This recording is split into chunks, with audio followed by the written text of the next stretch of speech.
Well, meantime, as states continue to postpone primaries in the hopes of stopping the spread of coronavirus, Democrats are suing to increase voting access. One America's Christina Howitson has the details. Democrats across the country are arguing their right to vote is being infringed upon. As a result, lawsuits have been filed from the Democrat Party in 3 states: Ohio, Texas, and Wisconsin. Ohio was supposed to head to the polls March 17th, but was stopped after Governor Mike DeWine postponed the primary 1 day prior, in light of voter safety. We had an imminent health crisis we had to deal with. The Director of Health, based upon everything she knows, based upon all the evidence, based upon consultation with Frank LaRose about how this would come down if, in fact, there was a election as we normally anticipated it, and she made that decision. I fully support that decision. But while the decision had the full support of lawmakers, voters were not as agreeable. I'm just extremely disappointed.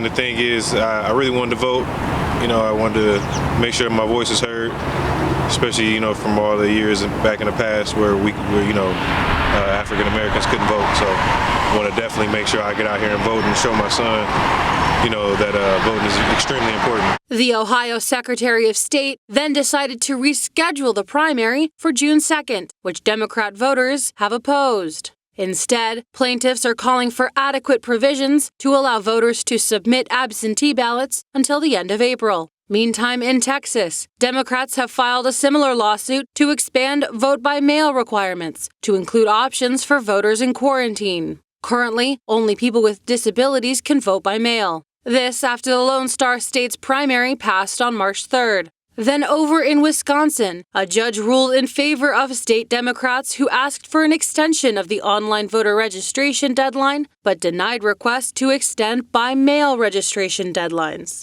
As of now, of the 23 states that still have to hold their primaries, 6 have announced they would be postponed, while many others are considering their options. Christina Howitson, One America News. Want to see more videos like this? Click on the link below and subscribe to One America News on YouTube, and call your cable provider and kindly demand that One America News is added to your lineup. Call and subscribe today.